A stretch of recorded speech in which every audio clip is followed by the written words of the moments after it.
What do you think are like the biggest mistakes that people make during the divorce process? Oh, this one's easy. It's the number one mistake that people make. I kind of just put together a guide of basically before you get divorced, here's what you should be thinking about. Here's how you select an attorney. Here's how you go through the process. And then how do you recover from divorce? What do you think is like the most common reason that marriages end? So most people think it's cheating, and it's not.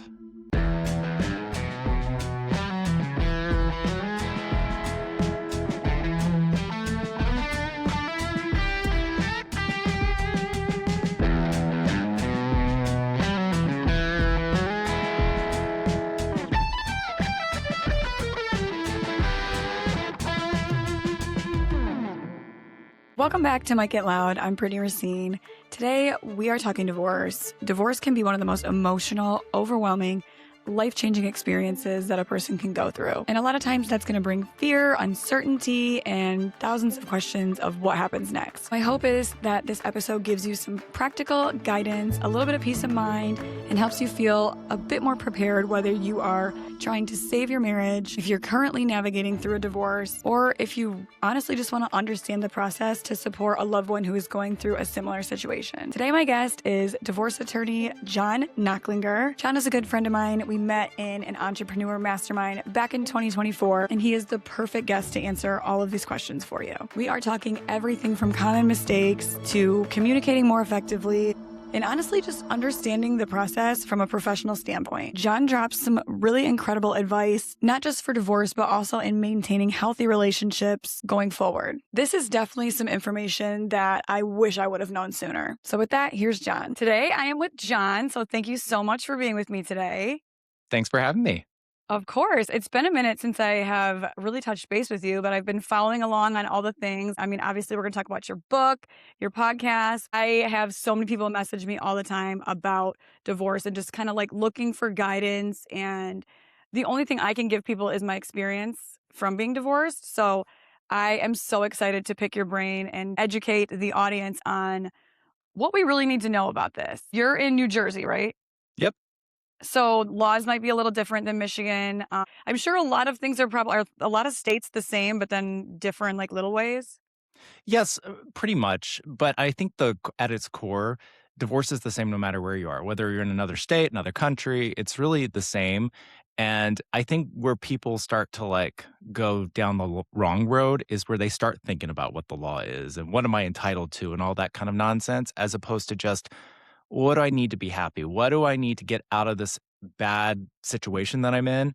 And if you start from that perspective, just looking at what you need, regardless of what the laws say, you're going to get through your divorce a lot faster. So whenever I hear someone like ask me a question about divorce and like, but you're in New Jersey, do you know what's going on in my state? I'm like, well, no, I don't know exactly the laws, but it doesn't really matter. If you start from the same place, no matter where you are in terms of going down the right process, you're going to get to a good result in a way that's not going to completely destroy your life or your kid's life. And you don't really need to worry so much about what the law says. So it's kind of an interesting perspective that most people get too caught up on what am I entitled to versus what do I need. And so if you come at it from a what do I need to be happy, what do I need to get through this, then you're going to get through it a lot faster. And a lot of people can actually get divorced in a couple of months with no I'm like aggravation. I know mind that blown. wasn't your experience, but you can't. Yes. No, I feel like your answer is like nothing I would have thought of, but like that is such good advice. I wish somebody told me that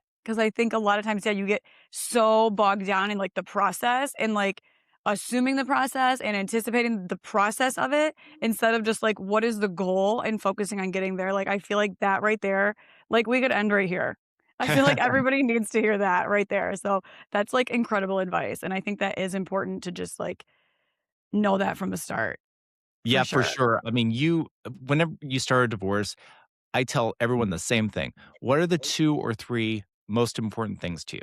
And there can't be more than 2 or 3. I want 2 or 3 of the most important things. Maybe Are it's your they always kids, the maybe same it's money. things? No, no, I mean, it really depends. I mean, usually with women, it tends to be more about the children. With men, it tends to be a little bit more about money. That's just because I think those are defaults. I think maybe like just culturally, those are defaults that people go to. Um, Although I would say whoever makes more money thinks about money first usually, but I if you can only have, like, 2 or 3 of the most important things, and then everything else you should compromise on. Whether you want to or not, compromise on everything else. Get the 2 or 3 things that are most important to you, and if you can think like that, if you can get your mind wrapped around that, your divorce won't be bad. It just won't because you going in with the expectation of, "Okay, I'm going just after these 2 or 3 things, and everything else, if I get other things, great. If I don't, oh, well, I'm moving on with my life. I'm not dying tomorrow. I've got a new chapter I'm going to start." The people with bad divorces, Brittany, are the ones that want everything. I want everything. I want Hmm. everything because he cheated on me or she cheated on me or, they did this to me or they gambled away all of our money. So I'm going to make them pay as opposed to just, dude, like move on with your life. I You're, don't want you're to be going with to, you anymore. Let's just yeah, like move be on done. and it's going to be Yeah. better. So just move on.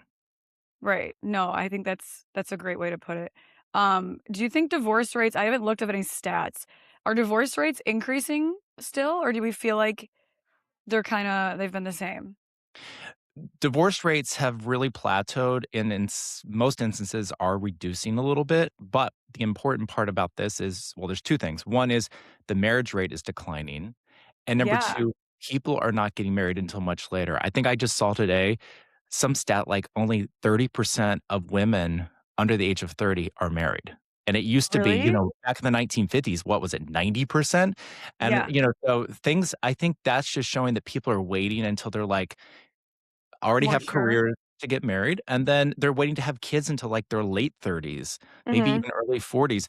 So, like, I think because of all those things, people, when they get married, they're coming at it from a place of eyes wide open, and a lot of people are taking advantage of prenups and other things, and so there's a lot more going into marriage knowing what the expectations are, and most of us have seen divorce. So, like, when you get married now and you're a little bit older, you know what divorce might look like, so maybe you're thinking a little bit more carefully about who you're marrying. Right. The divorce rate has been somewhere in like the 45 to 50% range for a long time. Yeah. And it's kind of stuck there, but people just aren't getting married. I'm seeing a lot more unmarried people with kids that are coming to my office than I've ever seen before. What do they come to the office for? Like, they separate, they were unmarried, and now they have Oh, custody. right, okay. So just Guess like what? family or custody stuff and whatever? Yeah, I used to when I first started practicing 25 years ago, I'll be honest with you, I called that the Jerry Springer court, right? Like, like, it was always about, like, getting, like, the genetic test, and are you the father?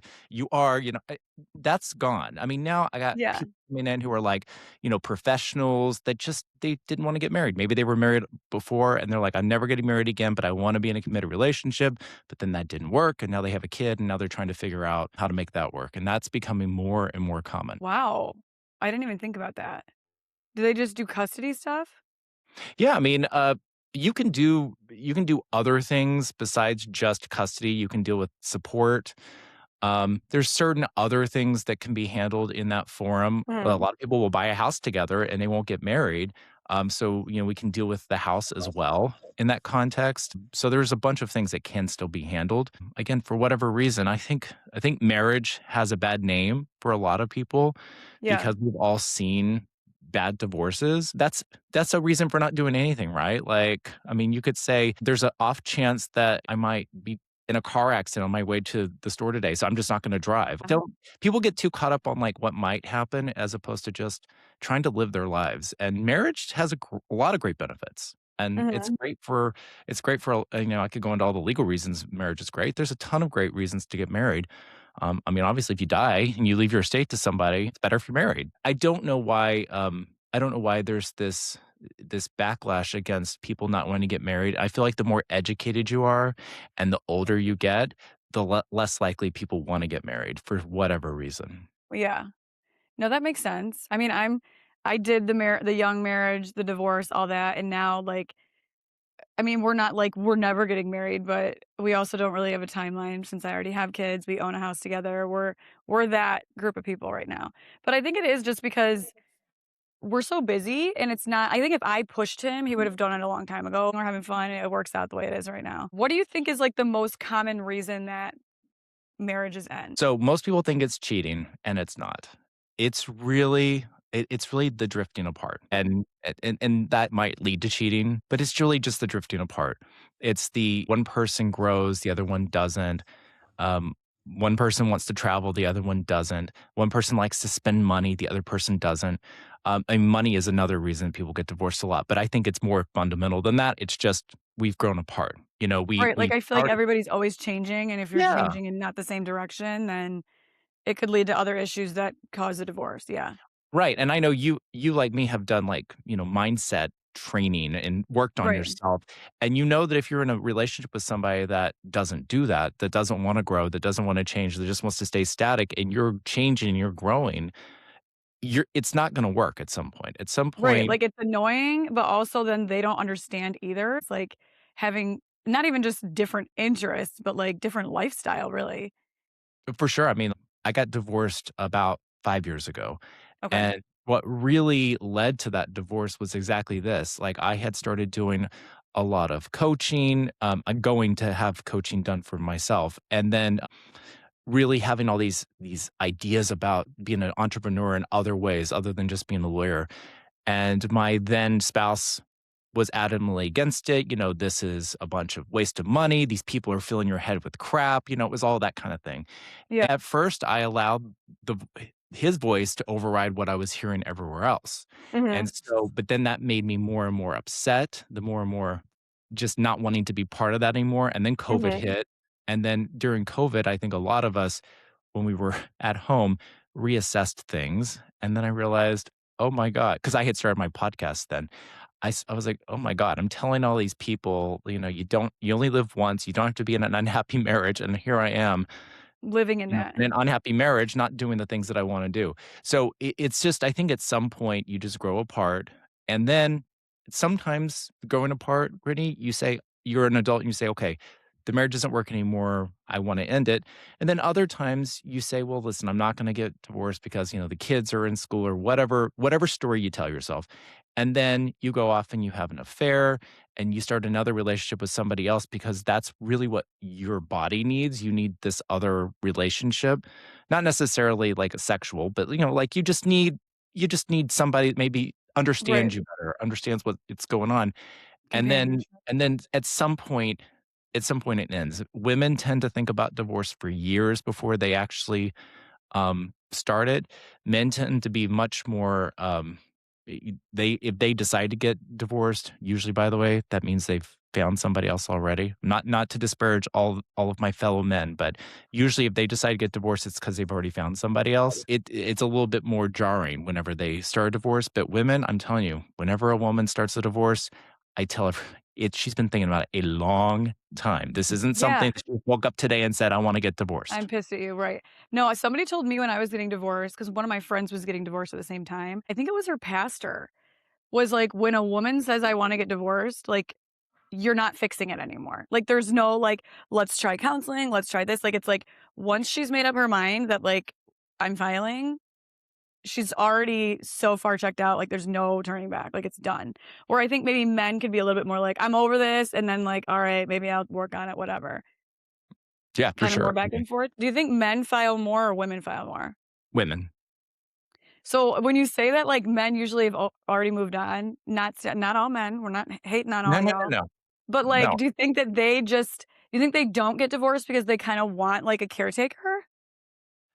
Yes. I mean, middle-aged men in particular, which I am one now, so I can say this with authority, don't like change. They just don't like change. And men in general, we've been taught. I mean, you've got boys, Brittany. I mean, what are guys taught growing up?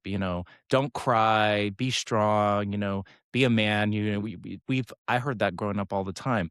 We're just sort of raised in a way, either by our parents or just by society at Right, large, to just think differently. So whenever you get married and you've got kids and you have a job and you're providing, it's just a different mindset. I don't want to abandon my family even if I'm unhappy, or I've been told I'm a man, I'm supposed to be unhappy. I'm not supposed to be happy about the situation that I'm in. Whereas women, I think, well, first of all, women talk to their friends about what's going on in their lives a lot more than men do. I mean, most men do not have close personal male friends. That's a whole another topic we could talk about forever right. about something Yeah, in our and you gotta get some society. friends.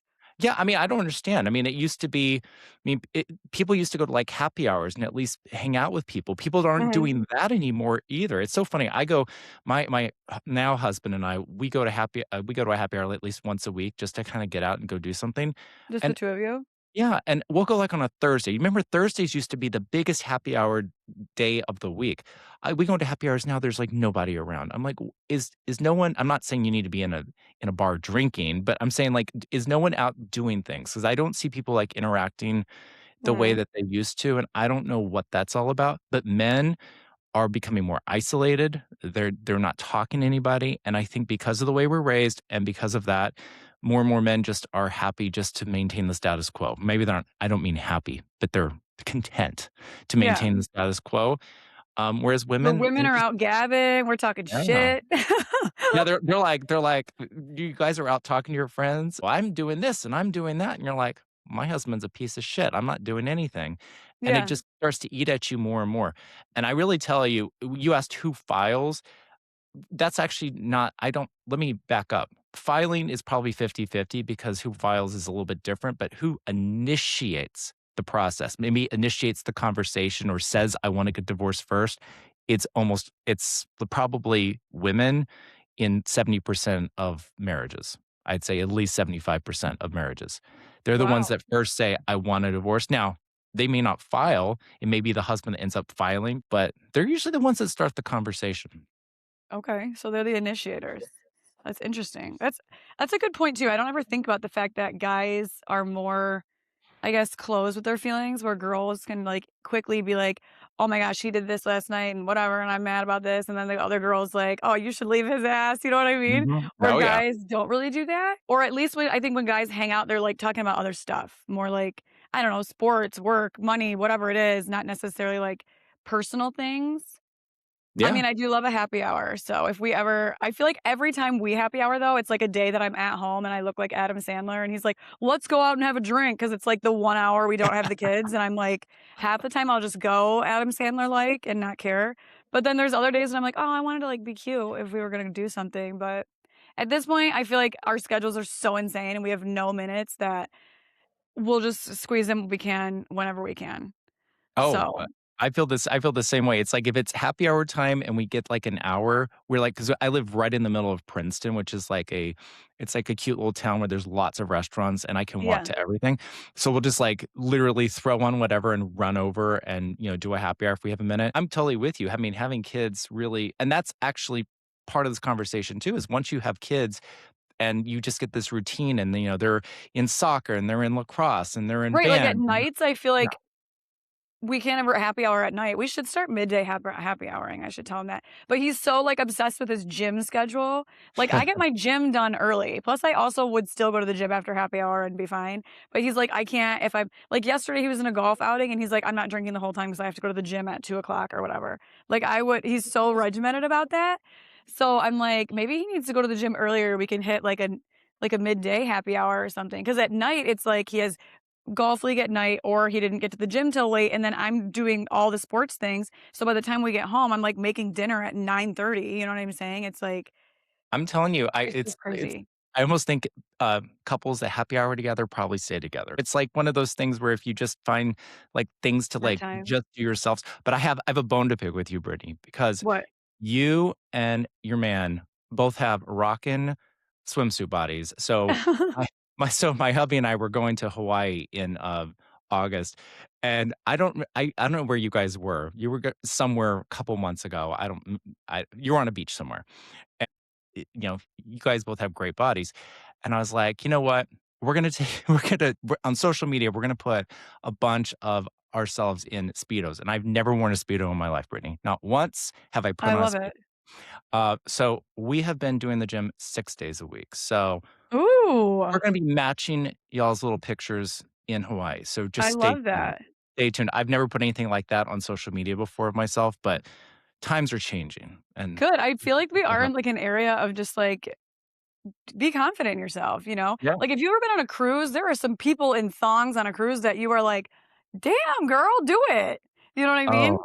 Oh my and, like, guys wearing we just went on a Virgin cruise back in, April, And I could not believe the number of guys with just, like, bellies, like, hanging over their Yeah. Speedos, like, stuff, and I'm like, "W why do why do I even care?" Another thing that's been going on lately, people seem to just not give a crap anymore about anything. They're just I like, love that. and I think that's a great thing too. Like, I think, maybe we're turning the corner a little bit, away from that vanity that we all hate. Although Maybe I your Speedo thing will be like a fun little, like, let's try something new. We're both gonna do something that we normally wouldn't do. It's kind of a fun it's an activity almost. it is, like, we went and we bought them already, and, Are they we're like matching?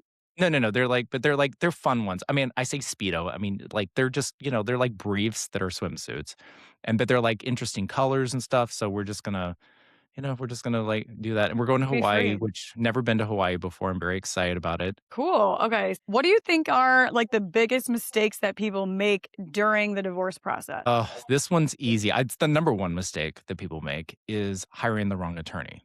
I mean, it's Yeah. the number one mistake, and let me expand a little bit. What I mean is hiring an attorney that's not aligned with what your goal is. So if your Mhm. goal is to have an amicable divorce that you get done with quickly, where you're not looking for blood, you're just looking for something that's fair, you got to find an attorney that is in alignment with that kind of strategy. Because most attorneys, unfortunately, are still like the file first and ask questions later kind of guys and Oh, gals, yeah.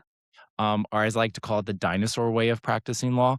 And Mhm. most attorneys will do that. They'll just file something, get into the court, and then they'll try to resolve it. Where once you're in the court, like you're going to pay a lot more money.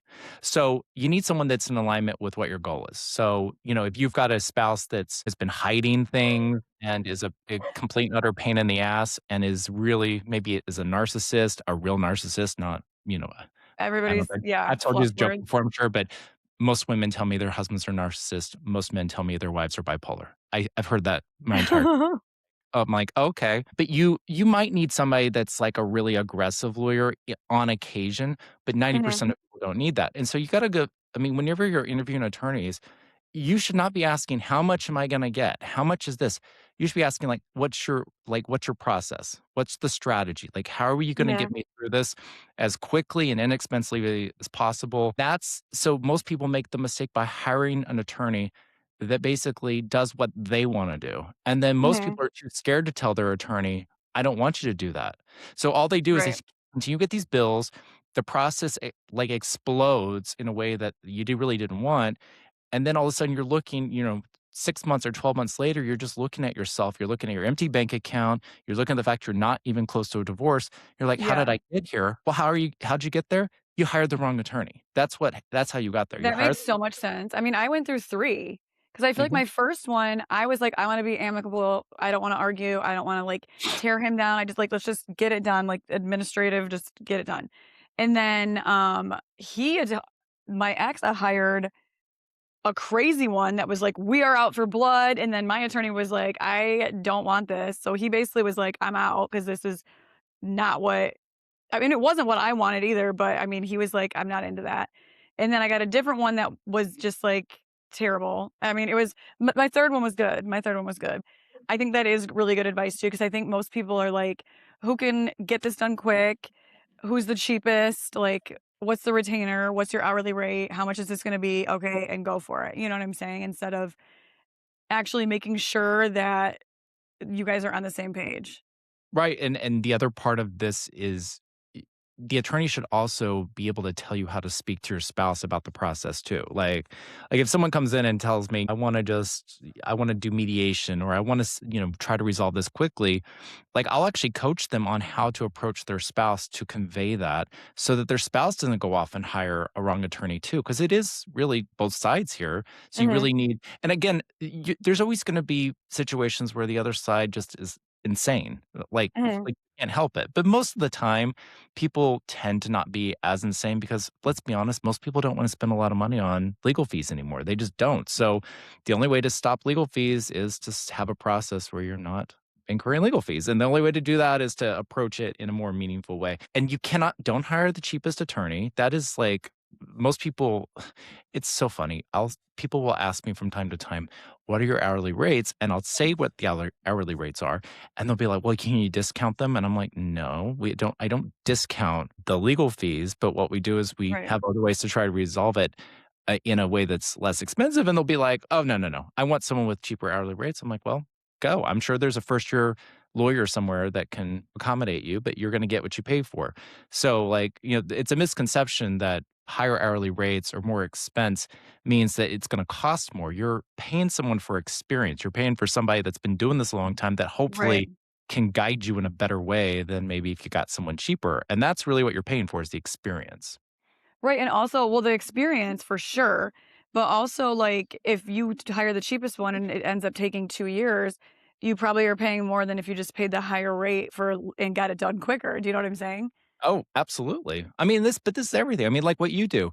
I mean, you hire somebody that just got their real estate license last week versus But somebody they like don't make yourself you that's as really much money, experienced. right. Yeah, like 1,000%. I mean, it's the same with everything. And having a better experience, like, maybe not leaving absolutely hating each other either. Well, Yeah, yeah, and I mean, I don't understand if you have kids, why people don't just default to that. Like, why do you have to hate each other? Why? Your kids are gonna hate you. I mean, they right. are. I mean, once they get to be adults, they're not gonna like the situation. Maybe they hate the other spouse. And oh my gosh, Brittany, I hear people tell their kids all the time why they're getting divorced. Stop it, Yes, people. Stop it. Your kids don't need to know why you're getting divorced. They don't need to right. know that daddy cheated on mommy. Don't stop that shit. I'm so sick of it. Like all you're doing is making yourself feel good, but what you are doing is you're alienating your kids from the It's other, horrible. and it's horrible and it happens constantly, constantly. Mhm.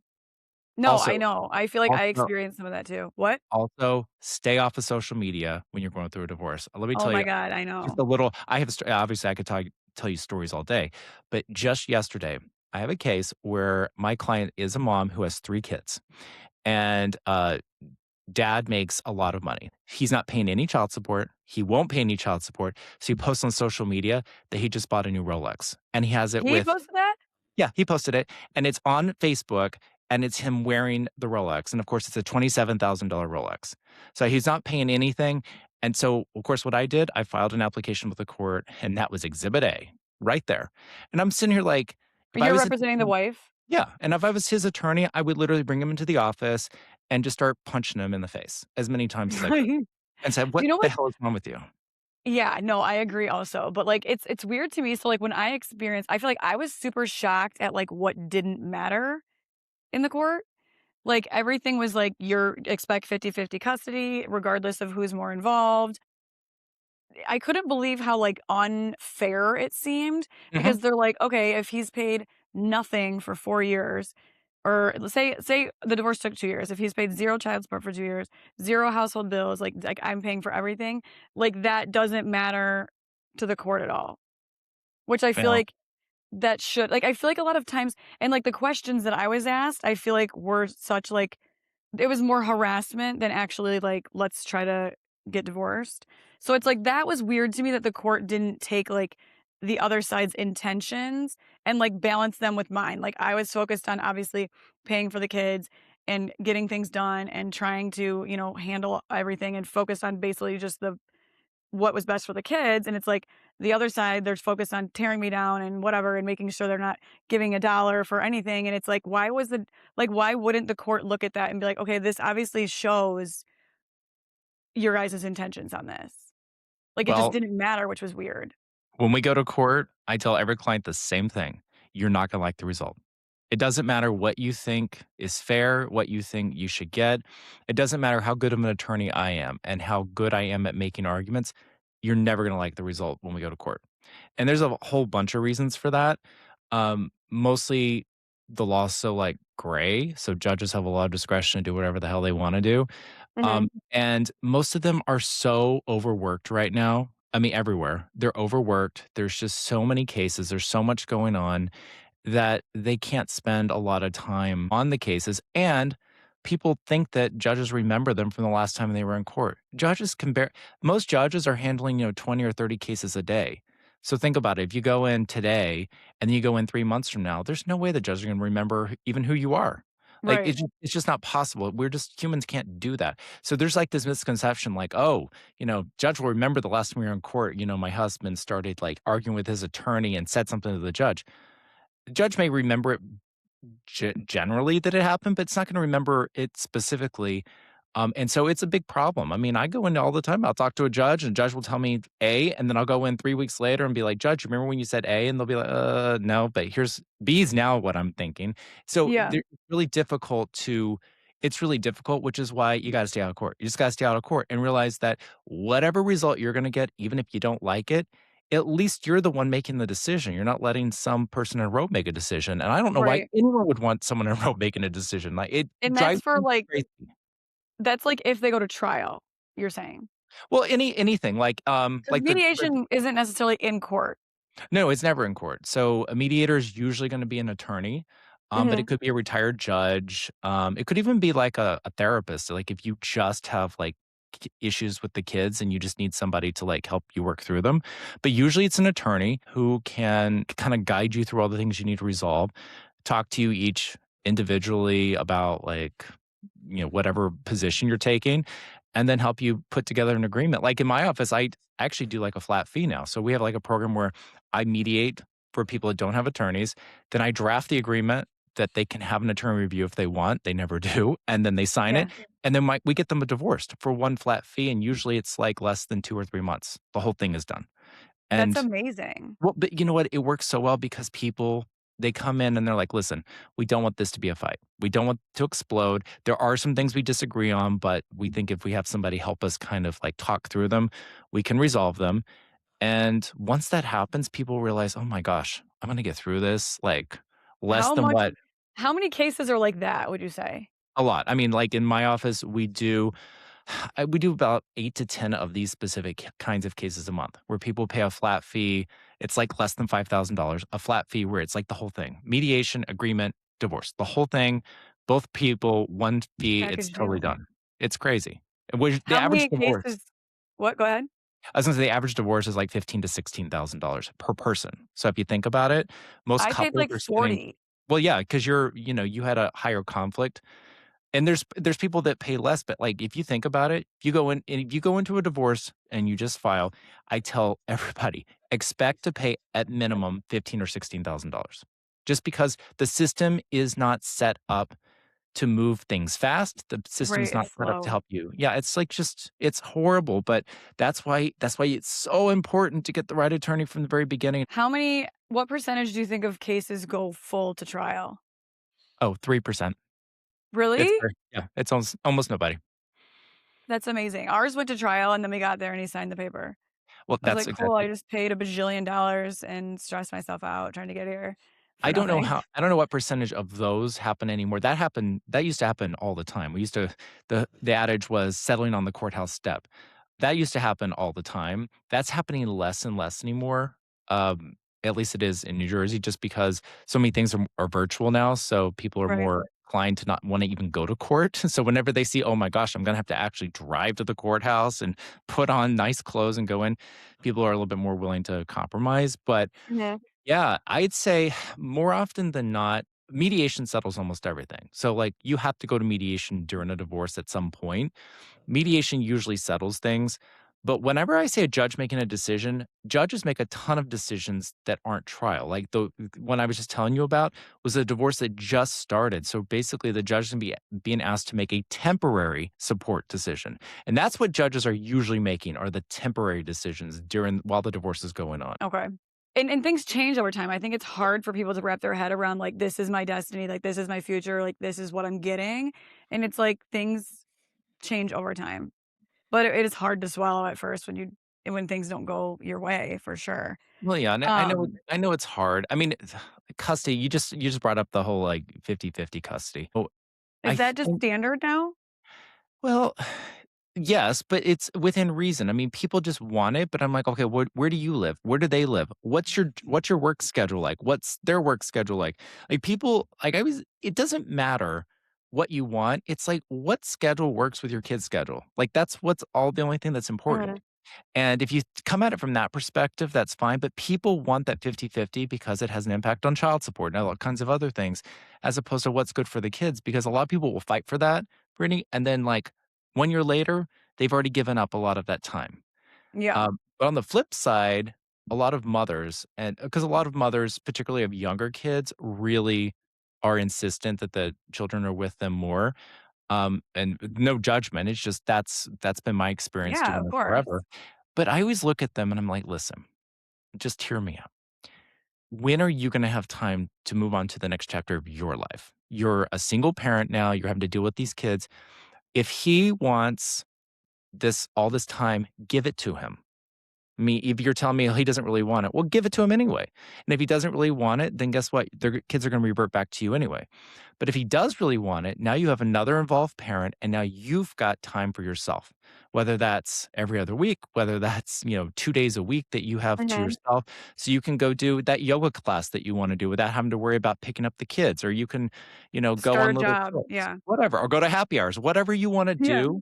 And I know then people are like, "Well, oh, but, my kids." I'm like, "Listen, your kids are gonna grow up, and your kids are gonna grow up knowing that they have 2 involved parents. What could go wrong there?" Because Mhm. I think a lot of times it comes from a place of, "I hate my spouse," or "I hate them," or "They've been a bad parent," or "They never helped me with anything," or, my even worse, and this is as a parent of a girl who just turned 13, who was raised by 2 fathers. The one thing that you'll get me more pissed off than anything if a mother tells me that a dad doesn't know how to take care of a baby. I will lose my shit, Brittany. Yeah. I've lost it on my own clients before. I'm like, yeah, maybe they need to learn to change a diaper. Guess what? Everyone in human history has learned how to do that. Yeah. He can learn. It's whatever schedule's good for the kids. Focus on Right. what's good for the kids, and the kids will be fine. I wanna do a couple fun, just, like, rapid fire, like, kinda yes, no, and then Sure. I wanna get into your book and your podcast for Okay. sure. Alright, so rapid fire. Prenup, yes or no? Yes. Always yes. Always yes? Always. When I used to think about this, I mean, obviously now I'm sure I don't think about it, but, like, I'm sure I would think about it differently, but I feel like when I was if you would've asked me 10 years ago, I would've been like, "Well, I feel like you're kind of preparing for the divorce getting a prenup." So it's like, are you unsure? But now I'm like, I totally get it why now, like, it just makes everything easier, Well, I think it's even more fundamental than that. You have to have a conversation with the person you're about to marry about money. You have to talk about which is it. probably good to have beforehand. Most people don't even talk about money before they get married. It's crazy, but they don't. It's like you're talking about what money looks like. You're talking about what might happen if you buy property together. Or you're talking about the things that are important. And guess what? It's all out of the bag. You know everything. You go into the marriage with your eyes wide open. And I think that's how you have to look at it. And less about I'm preparing for divorce and more about listen, I'm just being an adult, knowing that 50% of marriages end in divorce. And at least if ours does, even though neither one of us wants that, at least we've already decided how it's gonna resolve so we can be adults about getting out of it, and that's how you have to look at it. I think that's a good thing to do ahead of time too, just to know what you're dealing with. Because I feel like a lot of times people are like, well, I had no idea that like he had bad credit or like Yeah. all this debt or whatever it is. It's like you really just it's honestly just being super transparent going into it. So you're saying always yes. Mhm. Always. All right, I love that answer. What about joint bank account? Yes or no? I think yes. Again, this goes back to, are you getting married or are you, like, living with a roommate? If you're getting married Okay. If you're getting married, just have a joint bank account. I mean, that doesn't mean that you can't have individual bank accounts and you can't like move money around, but you should have something where you don't want to hide things. I mean, the reason people get Right. divorced is they start hiding shit. So don't hide things. And, quite frankly, if you're that territorial about your money, why are you getting married in the first place? You're getting married to somebody to share your life with them. What are you going to do? Like every single bill, you're going to split a certain percentage with the other one and move it money into the account. I just think about how ridiculous that starts to get. If you start with we're going to keep everything separate and we're not going to have anything that's joint, that's going to start to impact and sort of get into other parts of your relationship. It really will. I And think so too. but that's just that. Over the time, a lot of people get divorced, have individual bank accounts. I don't know if there's a Or connection, maybe but that's why they get divorced because they're yeah, hiding stuff in their bank accounts. yeah. Yeah. No, that's a good point. What is the most common thing people or couples fight about? Ugh. So early in the case, it's usually alimony or spousal support or maintenance or whatever it's called wherever you are. It's usually that. Um, the other big Over thing is, kids? yeah, over kids. Very, very seldom is custody really a big dispute. It's almost always money. It's only comes to kids if it deals with, like, how much child support's gonna be, then it kind of, like, touches on the kids. Most people can resolve the issues with their kids pretty easily, most of the time. And then the Okay. house. So And then money, how really. how are we doing with the house? So, it's either usually either no one wants it or both people want it. It's very rare The these days house? that one person wants the house. So Okay.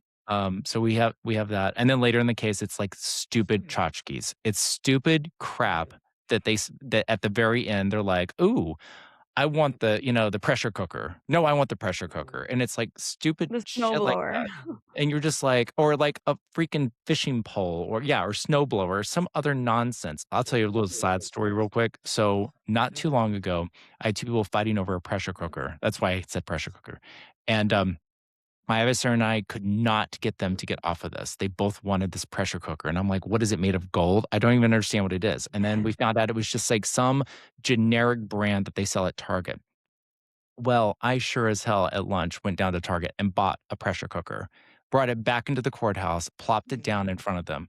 I said, here you go. Here's a pressure cooker. Yeah. Now You're like, "Why sign don't you argue about this for 1 more hour, and then I'll just go buy it?" I Because well, I then, couldn't I like didn't know how else to resolve this. They were so big you know what? It's always a proxy for something else. It's like, I don't right. wanna finish, I wanna keep fighting for that last second. So, it sort of depends on where you are in the case, but early on, it's money, then it becomes the house, and then it's usually if they're still fighting, it's usually some stupid piece of personal property in the house that's not worth anything, but they're just attaching some kind of, unnecessary emotional value to it. Right, just to keep it going. Yeah. That's so annoying. Yep. I hate arguing, so I can't even imagine. What do you think is the biggest relationship green flag? Oh, green flag. I would say it's gotta be supporting your spouse no matter what. That's just the sign of just somebody who is coming at a place of full support. Their heart is full. It's just, "I'm supporting you no matter what." That's not to say you don't, like, have maybe comments or questions about what they're doing. As long as you're coming at it from a place of full support always, whatever decision they're making, whether it's going on a new GLP-1 or whether it's doing this new exercise regimen, whatever it is, just having this like undying, like, I'm going to support you no matter what. I'm not going to make fun of you. I'm not going to Right. I'm not going to, make your dreams sound like they're stupid. If you do that, I feel like that is just a sign of somebody who loves you so much, so unconditionally Mhm. that that relationship is going to go places because Yeah. I see the other side of that more often than I see that in life. I agree, I love that, and I also think that, like, spending time together alone, like, and not necessarily, like, at home, but when you brought up the happy hour, just going and having a drink together, it's like I feel like we have so many friends and so many social events, so it's easy to, like, go to a social event and be like, "Oh, we spent time together," but we really didn't because I was off gabbing with the girls and you were off like, talking with the guys or whatever. Half the time when you go to dinner with a bunch of couples, it's like you're not really spending time together, so I do think that couples that actually, like, do things together is a green flag.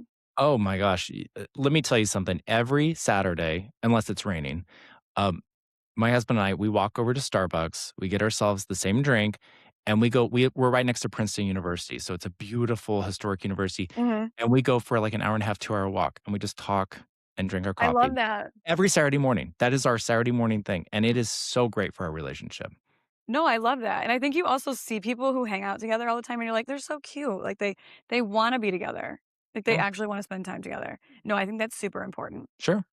So you launched a book, was it what, December or January? Beginning of January. So tell us about the book. So the book is called Get Divorced Without Getting Screwed, which coincidentally is the same title as the podcast. And what the book really came from is I had done like about 110 episodes or so of the podcast. And I was like, oh my gosh, there's so many things that I've learned myself from all these incredible guests that I've had over the years that I really wish people could get all of this advice, but in a way that's where they don't have to listen to 100 110 podcasts, yeah. hours of podcasts. So I decided to basically take a lot of what I've learned from interviewing so many wonderful people and then take my own experience and I kind of just put together a guide of basically before you get divorced, here's what you should be thinking about. Here's how you select an attorney, here's how you go through the process, and then how do you recover from divorce? Because a lot of my podcast episodes have been about recovery and the Yeah. next chapter and stuff. So I sort of like came up with like this. this sequence that really would just take what I learned from the podcast and put it in the book. So that's why I called the book the same name as the podcast, because I was like, well, the podcast is what led me to this book. And really, I wanted to make it, a lot of guys don't have a large attention span. Um, I say that as a guy, a lot more women will sit down and read a big book than men will. So I decided, okay, it's got to be a book that's someone can actually not look at and be like, oh my god, that's too much. So I Like came a up. dictionary. Right. So it's, I don't even know how many pages it is, but it's like 200 pages maybe. It's not that long. And guys are also want to know, what do I do? Give me step 1, step 2, step. Yeah, I kind of just did it that way too. it's kind So of a that, guidebook. yeah, yeah. So it's a guidebook. Once a year I'm going to do an update to it, and we'll just do new editions. I'm actually almost done recording the audiobook because I've had a lot of guys Yes, say that they want the audiobook. So let me tell you, Brittany, recording an audiobook is an endeavor. it is. Like, you would think, like, I wrote the book. I'm just reading what I wrote. It's so difficult just to read for that long, because it's like you almost wanna say, is like, I found myself, like, just changing what I wrote all the time. Oh, yeah, you're like, "Hold on, I got a comment about this." Yeah, or, like, I'll read, like, a paragraph that I wrote, and I'll be like, "Oh my gosh, there's more I could say on that." And so I always wanna add extra stuff, and I have to stop myself. I'm like, "No, just read the book as as it's That would be written." so hard for me, I can never shut my mouth. It's hard. I'm almost done, but it's like I have to do, like, 1 chapter a day because it's just very difficult to sit and do that and focus. Wait, But so when did the audiobook come out? I'm hoping it'll be out by August 1st, so I'm kind of, like, looking, so that'll be like a new launch of that. A Okay, I lot of guys definitely have been wanna share asking me that. for it. Oh my god, I get DMs all the time, "When's the audiobook coming out?" I'm more of an audiobook guy. I'm like, "Yes, I know guys are more audiobook guys." I'm an audiobook guy too. Oh, yeah, I mean, it's like, I got a short attention span. well, I am too. At the gym, I'll listen to audiobooks all the time, or I'm Yeah, in the car, like, because God knows you don't wanna listen to the news anymore, so I'll listen to no. audiobooks in the car now. Yeah, me Um, too. yeah, yeah, I so live it's in the really. car. Oh, yeah, and it's, I know it, like, that's the life of a realtor, right? You're Yeah. constantly on the move. But yeah, it's been really exciting. I haven't really done much, with the book yet. I mean, I'm gonna start doing a little bit more media appearances. I got a little sidetracked this year. I became president of my daughter's middle school's PTO, which Yeah, was that's a w job. way more work than I could have ever Yes. imagined. But, You're but probably so good at that. it's been really, I've been loving it. It's been really rewarding. I've really gotten to get closer with my daughter. I've really gotten to know her school. And the one thing I'll tell you as an aside is I cannot believe how few fathers I see involved at the schools. Like, I just Yeah. see so few fathers, and I really wanna change that. That's been my desire to change it. So I thought, especially because I do men's divorce coaching, I have all this stuff. I'm like, I want men to see that there's a father involved at the school, so maybe more of them will want to be involved, and it has started to work. Like, I've Oh, seen I more and love more guys get that. involved, because it's like, I think guys are scared of it. They think that that's a girly Well, they thing. think they go in there and the women are so like, "Nope, don't do that." You know what I mean? Because it's like Yeah. I mean, the Yeah. PTO says looks intense. I don't know. But yeah, but the book, I mean, a lot of things in the book, are basically telling guys things like, you have to learn more about your kids. If you want custody, you got to know who your kids' friends are, who their teachers Right, are. You got to know things. You can't just like say I want this and not know enough about your kids. Like, right. there's things that you got to learn. So basically the book is, a lot of it is just, I call it common sense, but a lot of it too is just teaching all these things they need to do, and then it's the recovery. It's the, what the heck? What does your next chapter look like? I Right. mean, I've interviewed a bunch of guys over the years that do, well, and women that do, like, dating profile coaching, and, like, how do you start to dress better? Because that's the other thing, Brittany. Guys that get divorced need to learn how to put on clothes again, how to No, dress. it's bad. It's It's bad. horrible. It's horrendous. Like, I don't even know what to say anymore. It's just Is so the bad. book only geared towards men? So what's interesting is, um, it is written for men, but everything in there equally applies to women. I mean, it Okay. equally applies to women. Actually, my podcast over the years has been like 40% female listeners anyway. And I think it's just because divorce is universal, but I just did Mhm. this. Most men feel more comfortable if they're being spoken to as a man. So that's why I Right. wrote the book this way, because I just feel men do need a little bit more help than women do, because there's just more resources for women when it comes to Mhm. divorce. I mean, most divorced coaches are female. I'd say Hmm. 90% of them, maybe 95% of them are female. Um, Divorce attorneys in general are probably 60 to 70% female across the country. It is a Oh, female really? yeah, it's a female heavy profession.